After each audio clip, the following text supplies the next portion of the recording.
Hello Mark, my name is Tina. My number is 15. I'm a sophomore at NCUE. Today, I'm going to read a speech called I Am the Son of a Terrorist. Here's How I Chose Peace by Ebrahim.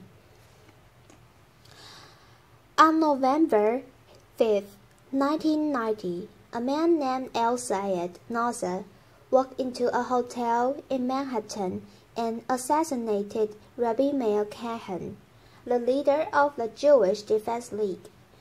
Nasser was initially found not guilty of the murder, but while serving time on lesser charges, he and other men began planning attacks on a dozen New York City landmarks, including tunnels, synagogues, and the United Nations headquarters. Thankfully, those plans were foiled by an FBI informant. Sadly, the 1993 bombing of the World Trade Center was not. Nasser would eventually be convicted for his involvement in the plot. El-Sayed Nasser is my father. I was born in Pittsburgh, Pennsylvania, in 1983 to him, an Egyptian engineer and a loving American mother and a grade school teacher, who together tried their best to create a happy childhood for me. It wasn't until I was 7 years old that our family dynamic started to change. My father exposed me to a side of Islam that few people, including the majority of Muslims, get to see. It's been my experience that when people take the time to interact with one another, it doesn't take long to realize that, for the most part, we all want the same things out of life. However, in every religion, in every population, you'll find a small percentage of people who hold so fervently to their beliefs that they feel they must use any means necessary to make others' life as they do. A few months prior to his arrest, he sat me down and explained that for the past few weekends, he and some friends had been going to a shooting range on Long Island for target practice. He told me I'd be going with him the next morning. We arrived at Calverton Shooting Range, which unbeknownst to our group was being watched by the FBI. When it was my turn to shoot, my father helped me hold the rifle to my shoulder and explained how to aim at the target about 30 yards off. That day, the last bullet I shot hit a small orange light that sat on top of the target, and to everyone's surprise, especially mine, the entire target burst into flames. My uncle turned to the other man, and in Arabic said, Abu Abu, like father, like son. They all seemed to get a really big laugh out of that comment. But it wasn't until a few years later that I fully understood what I thought was so funny. They thought they saw in me the same destruction my father was capable of. Those men would eventually be convicted of planting a van filled with 1,500 pounds of explosives into the sub-level parking lot of the World Trade Center's North Tower, causing an explosion that killed 6 people and injured over 1,000 others. These were the men I looked up to. These were the men I called Amu, which means uncle.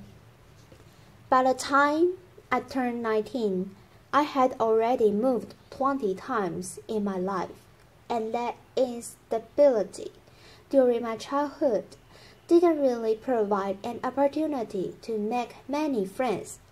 Each time, I would begin to feel comfortable around someone. It was time to pack up and move to the next town. Being the perpetual new fence in class, I was frequently the target of bullies. I kept my identity a secret from my classmates to avoid being targeted. But as it turns out, being the quiet, chubby new kid in class was more than enough ammunition.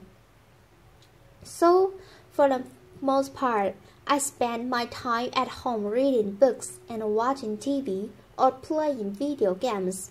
For those reasons, my social skills were lacking, to say the least, and growing up in a bigoted household, I wasn't prepared for the real world.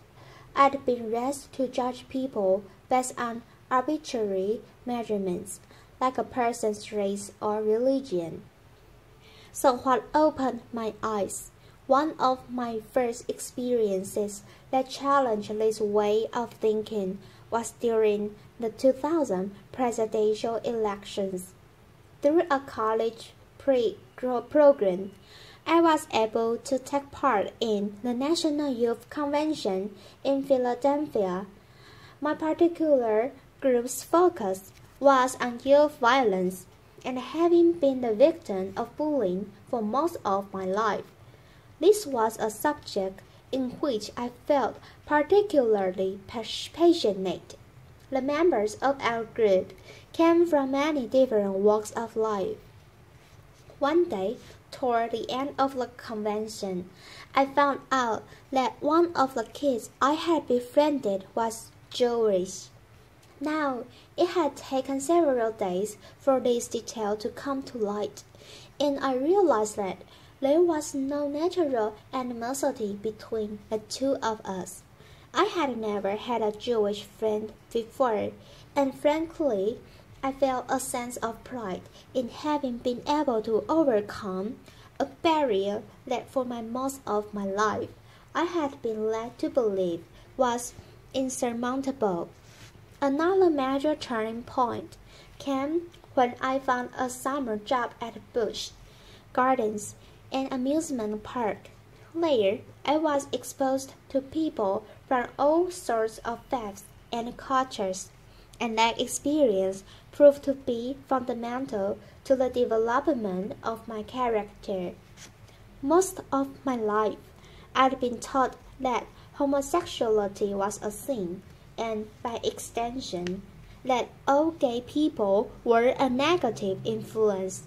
As chance would have it, I had the opportunity to work with some of the gay performers at a show there, and soon found that many were the kindest, least judgmental people I had ever met. Being bullied as a kid created a sense of empathy in me toward the suffering of others, and it comes very unnaturally to me to treat people who are kind in any other way than how I would want to be treated. Because of my feelings, I was able to contrast the stereotypes I'd been taught as a child with real-life experience and interaction. I don't know what it's like to be gay, but I'm well acquainted with being judged for something that's beyond my control. Then there was the Daily Show.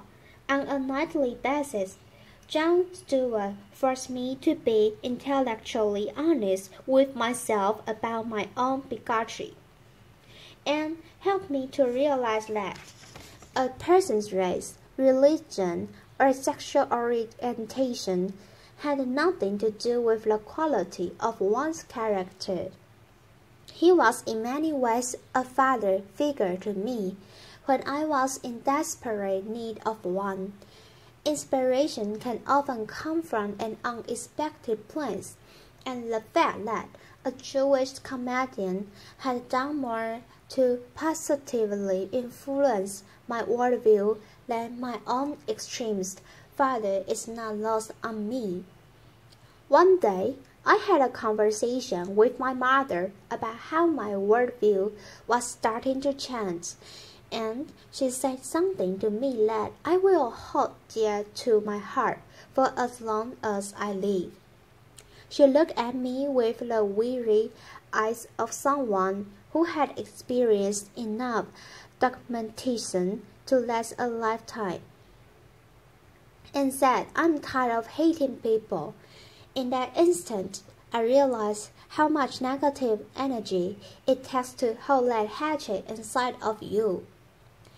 Jack Ebrahim is not my real name. I changed it when my father decided to end our connection with my father and start a new life. So why would I out myself and potentially put myself in danger? Well, that's simple. I do it in the hopes that perhaps someone someday who is compelled to use violence may hear my story and realize that there is a better way. That although I had been subjected to this violent, intolerant ideology, that I did not become fanaticized.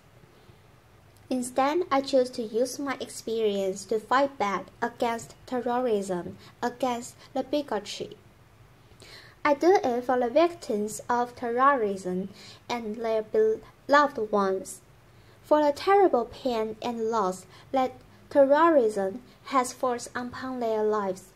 For the victims of terrorism, I will speak out against these senseless acts and condemn my father's actions. And with that simple fact, I stand here as proof that violence isn't inherent in one's religion or race, and the son does not have to follow the ways of his father. I'm not my father. Thank you. Applause. Thank you, everybody. Applause. Thank you all. Applause. Thanks a lot. Applause.